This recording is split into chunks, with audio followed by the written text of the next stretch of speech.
جلوہ افروز پیر طریقت رہبر راہ شریعت حضور سید سرکار بابو حضور صاحب قبلہ و جملہ علماء کرام سامعین سامعات السلام علیکم ورحمۃ اللہ تعالی وبرکاتہ۔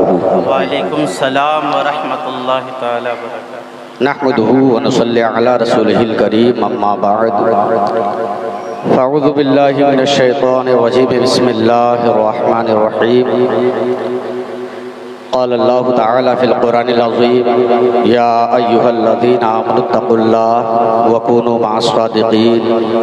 صدق اللہ مولانا العظیم وبلغنا رسولہ النبی الامین الکریم ونحن علی ذلک لمن الشاہدین والشاکرین والحمد للہ رب العالمین۔ آئیے ہم اور آپ مل کر نبی اور آل نبی پر ہدیہ درود و سلام پیش کریں۔ پڑھے بآواز بلند اللہم صلی علی سیدنا و مولانا محمد بارک وسلم صلاۃ و سلام علیک یا رسول اللہ صلی اللہ تعالی علیہ وسلم۔ حضرات، آج کی یہ خوبصورت محفل، بابرکت محفل، جس محفل میں حضور سید سرکار بابو حضور کی تشریف آوری ہو، وہ محفل آپ کی آمد کے صدقے کامیابی کی ضمانت رکھتی ہے۔ حضرات، بابو حضور یہاں موجود ہے، ہم اور آپ ان کی محبت میں یہاں تشریف لائے ہیں۔ چند منٹ کا ٹائم ملا ہے، انشاءاللہ محبت کی بات کروں گا۔ آپ پیر طریقت کے چہرے انور کی زیارت کریں اور میری باتوں کو بغور سننے کی کوشش کریں۔ ایک واقعہ آپ حضرات کے سامنے پیش کروں گا محبت کا، اور اس واقعہ کو سننے کے بعد ہم اور آپ اپنے اندر دیکھیں کہ ہمارے اندر محبت کتنی ہے۔ یوں تو ٹوپی شوپی لگا کر ہم اور آپ ہر محفل میں بابو حضور کی ہم پہنچ جاتے ہیں، لیکن کبھی ہم نے اپنے اندر جھانک کر نہیں دیکھا کیا واقعی ہمارے اندر ان کی سچی محبت ہے؟ نہیں ہے تو ہونی کیسی چاہیے؟ اگر بابو حضور کی سچی محبت نہیں ہے تو کیسی ہونی چاہیے سچی محبت؟ بابو حضور کا پیغام ہے اپنے چہروں کو داڑھیوں سے سجا لو، نبی کی سنت سے سجا لو۔ آج ہم اپنی مرضی سے داڑھیاں رکھنے لگے ہیں چہرے پر، الگ الگ کی کٹنگ، داڑھیوں میں بھی ہم اور آپ الگ الگ کٹنگیں نکالنا شروع کر دیے ہیں۔ وہ قوم جانے کیا دے گی؟ ہم سے جان نہیں مانگی جا رہی ہے، ہمیں صرف مصطفیٰ کریم صلی اللہ علیہ وسلم کی سنت سے اپنے چہرے کو سجانے کو کہا جا رہا ہے۔ تو ہمارا یہ حال ہے، جانیں مانگی جائیں گی تو کہاں سے جانے دیں گے؟ وہ تو فلسطین والوں کی ذمہ داری بن گئی ہے۔ ابھی حضرت نے کہا مسجد اقصی قبلہ اول کو بچانے کے لیے انہوں نے اپنے سر پر وہ بوجھ لاد لیا، اپنی ذمہ داری سمجھ لی، جانے دیں گے تو ہم دیں گے، قربانیاں دیں گے تو ہم دیں گے۔ مسلمانوں، تم صرف اپنے چہروں کو نبی کی سنت سے سجا لو، تمہارا ایمان کمزور نہیں مضبوط ہو جائے گا۔ ہم سے وہی نہیں ہو پا رہا ہے۔ محبت کیسی ہوتی ہے؟ سچی محبت ذرا سنیے۔ آقا کریم صلی اللہ تعالی وسلم کی بارگاہ میں ایک چھوٹا سا بچہ، میرے نبی کا پیارا صحابی، روایتوں میں آیا ہے 12 سال یا 14 سال کی عمر، حضرت برا بن مالک رضی اللہ تعالیٰ عنہ میرے نبی سے بڑی محبت کرتے تھے۔ ایک دن راستے سے آقا صلی اللہ علیہ وسلم گزر رہے ہیں، آ کر میرے آقا کے جسم سے لپٹ گئے، آقا کے ساتھ گلے مل گئے۔ میرے آقا نے فرمایا برا بن مالک کیا بات ہے، کیا وجہ ہے؟ آقا آپ سے بڑی محبت کرتا ہوں۔ ہاں ٹھیک ہے، لیکن بات کیا ہے؟ آقا میں چاہتا ہوں کہ آپ مجھے کام بتائیں، آپ مجھ سے کام لیں۔ یا رسول اللہ آپ مجھے کوئی کام بتائیں، مجھے اپنے پاس رکھیں۔ اللہ اکبر. بچوں کا کیا کام ہوتا ہے؟ بچوں کا کام یہی ہوتا ہے جاؤ وہاں سے پانی لے کر آؤ, جاؤ فلاں کو بلا کر لاؤ, جاؤ فلاں کے گھر جا کر یہ پیغام پہنچاؤ. بچوں سے یہی چھوٹا کام لیا جاتا ہے. مگر آقا کریم صلی اللہ علیہ وسلم حضرت برا بن مالک کے غائبانے میں ان کی صحابہ کی موجودگی میں بڑی تعریف کرتے تھے. ارشاد فرماتے میرا برا بن مالک اتنا پیارا ہے, وہ اتنا اچھا ہے. برا بن مالک کی میرے آقا صحابہ سے تعریف کرتے. صحابہ سوچنے لگے آخر وہ بچہ چھوٹا سا ہے, چھوٹا موٹا کام کرتا ہے, مگر آقا بڑی تعریف کرتے ہیں, بڑی تعریفیں کرتے ہیں, آخر وجہ کیا ہے؟ میرے آقا بے خبر ہو غلاموں سے وہ آقا کیا ہے. میرے آقا نے صحابہ کی یہ بات کو اپنے دل میں پڑھ لیا. میرے آقا نے فرمایا چلو آج آزما لیا جائے, آج پرکھ لیا جائے, آج جانچ اور پڑتال کر لیا جائے. برا بن مالک آ رہے ہیں, صحابہ کا مجمع ہے. میرے آقا صلی اللہ علیہ وسلم نے فرمایا برا بن مالک سامنے آؤ. حضرت برا بن مالک سامنے آئے.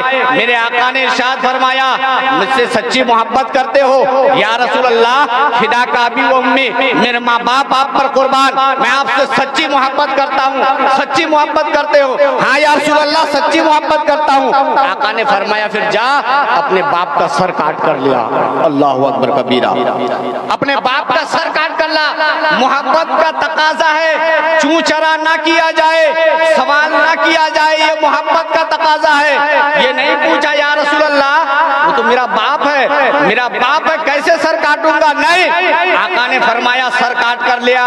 ایک روایت میں دوڑ کر بھاگے سر کاٹنے کے لیے. ایک روایت میں ہے کہ اس مجمع میں حضرت علی بھی موجود تھے. حضرت علی کی گردن پر تلوار لٹک رہی تھی. اٹھے اور حضرت علی کی گردن سے تلوار چھین کر بھاگنے لگے, باپ کا سر کاٹنے کے لیے دوڑے. میرے نبی نے صحابہ سے فرمایا صحابیوں جاؤ میرے برا بن مالک کو جلدی پکڑو ورنہ غضب ہو جائے گا. یہ اتنا جوش میں ہے, مجھ سے اتنی محبت کرتا ہے, اگر اسے نہیں روکا گیا یہ اپنے باپ کا سر بھی کاٹ کر لیا آئے گا. یہ ہے محبت. آخری بس بات ختم کر رہا ہوں. حضرت برا بن مالک کو پکڑا گیا. اللہ اکبر.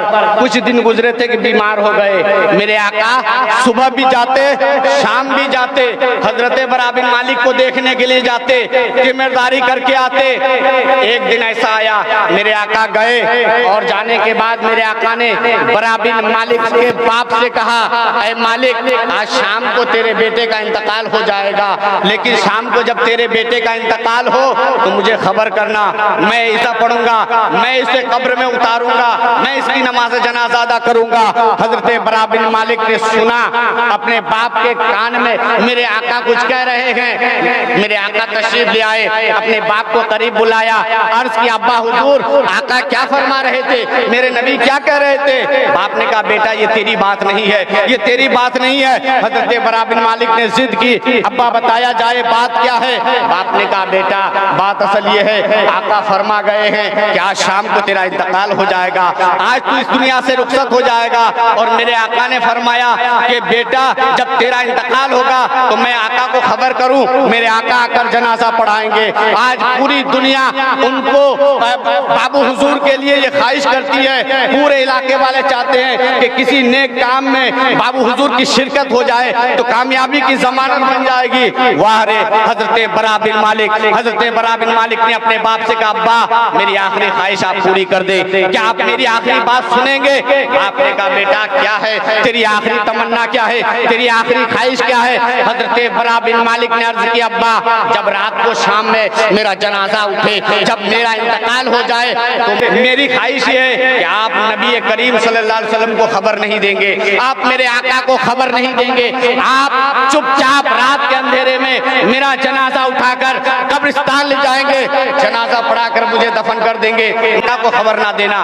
باپ نے بیٹے کی آخری بات مان لی. انتقال ہوا, جنازہ پڑھا, رات کے اندھیرے میں بیٹے کو دفن کر دیا. میرے آقا صبح تشریف لائے, فرمایا مالک اپنے بیٹے کے جنازے میں مجھے کیوں نہیں بلایا جبکہ میں نے تم سے کہا تھا کہ مجھے خبر کرنا, میں جنازہ پڑھاؤں گا. اللہ اکبر کبیرہ.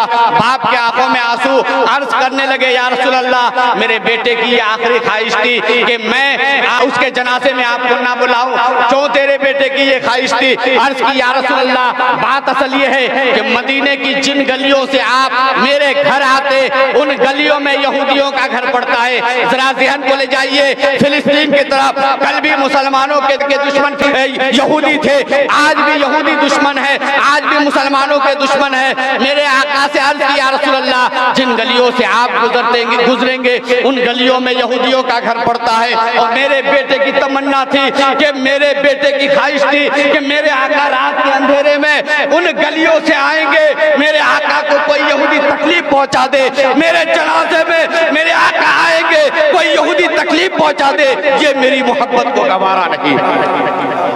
اور آج ہم اور آپ ہیں کہ بابو حضور کو کوئی بھی تکلیف ہو جائے چلے گا، لیکن ہم تو ہاتھ ملا کر رہیں گے، مصافحہ کر کے رہیں گے۔ یہ ہماری محبت ہے، یہ کھوکھلا دعویٰ ہے، یہ دعویٰ نہیں ہے، یہ سچی بات رہی ہے۔ بابو حضور سے اگر محبت ہے تو بابو حضور کے قول و فعل کو جو قرآن و حدیث کی روشنی میں ہمیں درس دیتے ہیں، ہمیں اور آپ کو اس پر عمل کرنا ہوگا۔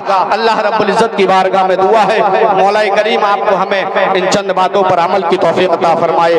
استغفر اللہ ربی من کل ذنب واتوب الیہ۔ السلام علیکم۔